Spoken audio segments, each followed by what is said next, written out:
सरकारी अस्पतालों में सुबह के 9 बजे से लेकर दिन के 3 बजे तक ओपीडी की सेवा दी जाती है।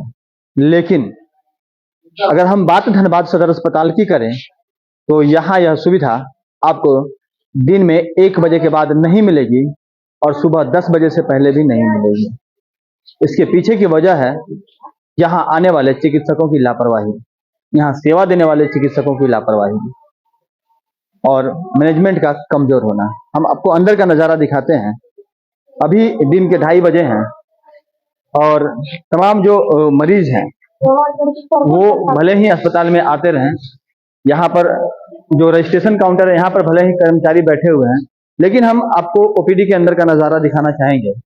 3 नहीं बजा है, बावजूद अधिकांश डॉक्टर जो है वो अपने चेंबर को छोड़कर जा चुके हैं। हमने 1 बजे भी यह नजारा देखा था जब अधिकांश डॉक्टर नहीं थे। यहाँ पर एक चिकित्सक दिख रही हैं जो कि मरीज का इलाज कर रही हैं। बाकी आप जितना भी चेंबर देख लीजिए, किसी चेंबर में आपको चिकित्सक नजर नहीं आएगा, और वो भी तब जब यहाँ पर एक डेंटिस्ट हैं, यहाँ पर डेंटिस्ट अवेलेबल है, आप देख सकते हैं। यहाँ दिखाना चाहेंगे कि डेंटिस्ट बैठी हुई हैं और अन्य जो चेंबर हैं, चाहे वो सर्जन के चेंबर हो, चाहे वो फिजिशियन के चेंबर हो, ऑर्थो के डॉक्टर के चेंबर हो, वो तमाम चेंबर जो है वो फिलहाल सन्नाटे में है। अगर स्थिति यही रही तो जो मरीज इलाज के लिए आएंगे उनके इलाज में कौन चिकित्सक यहाँ मौजूद होगा, इस बात का अंदाजा आप स्वयं लगा लीजिए। हालांकि और भी चिकित्सक जो हैं वो अपनी सेवाएं यहाँ पर दे रहे थे। थोड़ी देर पहले तक हमने देखा था कि शिशु रोग विशेषज्ञ जो हैं वो यहाँ बैठे हुए थे और आज डॉक्टर गोराचंद का ओपीडी था और वो यहाँ नजर आ रहे थे। तो हम आपको एक बगल में फिजिशियन का चेंबर है वह भी दिखाएंगे कि आखिर क्या वजह है कि चिकित्सक जो हैं समय से पहले यहाँ से चले जाते हैं और खामियाजा जो है वह यहाँ आने वाले मरीजों को भुगतना पड़ता है। एक और शिकायत रहती है कि जो फिजिशियन है वो मरीजों को एडमिट करने में आनाकानी करते हैं। वही दूसरी ओर अगर हम बात करें धनबाद एसएनएमसीएच की, तो वहां पर मरीजों की इतनी भीड़ है कि लोगों को बेड में असर नहीं हो रहा है। और धनबाद सदर अस्पताल की बात करें तो यहाँ पर चेंबर भी है, डॉक्टरों के लिए जो उपलब्ध संसाधन है वो भी है, लेकिन सीट रहते हुए मरीज नहीं पहुंच रहे हैं, क्योंकि जब मरीज भर्ती नहीं लिए जाएंगे तो जाहिर सी बात है कि एसएनएमसीएच में भीड़ होना ही पड़ेगा और वहां पे वहीं भीड़ देखने को मिलेगी। तो हम अब आपको यहाँ के जो चिकित्सक हैं या फिर जो यहाँ के जो पदाधिकारी हैं उनसे भी बात करने का प्रयास करते हैं। देखिए, उसके लिए एक डिप्टी सुप्रिटेंडेंट का डिजाइनेटेड पोस्ट है, लेकिन हमारा दुर्भाग्य कि हमारे यहाँ डिप्टी सुप्रिटेंडेंट का पोस्ट जब सदर हॉस्पिटल मेडिकल कॉलेज में गया तो एबोलिश हो गया।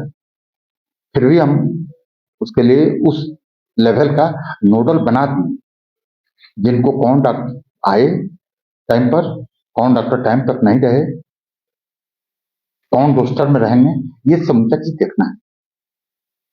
लेकिन आप कह रहे हैं कि जवाब दे दिए तो हम नहीं जानते हैं, तो भाई हम पूछेंगे कहा नहीं जानते हैं, नहीं जानते हैं तो जानते क्या?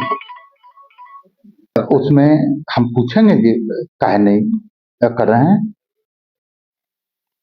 जरूरत पड़ेगी तो हम आज जा भी रहे थे, लेकिन तब तक दूसरा चीज आ गया, दूसरा चेकिंग शुरू किए जो उसी से रिलेटेड भी है। निरीक्षण करेंगे सर, निरीक्षण करना गए थे, निरीक्षण में जाकर बैठे भी, लेकिन तब तक आ गया कि डीसी में हाजिर हुई सरकार का। तो अब उसके बाद वहां से सदर अस्पताल में नहीं घुसे, उसके बगल का जो निरीक्षण किए थे वहां से लौट करके यहाँ, लेकिन जहां तक ये जानकारी मिली है कि टाइम तो पहले भाग जाते हैं, ये सही बात नहीं है। हम पूछेंगे जितने लोगों पर कार्रवाई करने उस सब पर।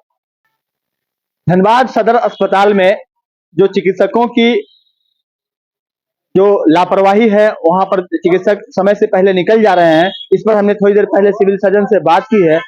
सिविल सर्जन ने पूरे मामले को गंभीरता से लिया है और उन्होंने कहा है कि पूरे मामले को लेकर उन्होंने अस्पताल में एक नोडल पदाधिकारी की भी व्यवस्था कर रखी है कि उनकी जिम्मेवारी है कि वो इस व्यवस्था को देखें। अगर कोई चिकित्सक समय पर नहीं आते हैं तो वो उनसे कारण पूछे, और फिलहाल उन्होंने कहा है कि वो निरीक्षण करेंगे और आने वाले वक्त में अगर अस्पताल में की व्यवस्था में सुधार नहीं हुआ तो फिर से हम इन तमाम चीजों को अपने दर्शकों तक ले जाने का काम करेंगे। तो विपिन के साथ राजकुमार जायसवाल, न्यूज 22 स्कोप, धनबाद।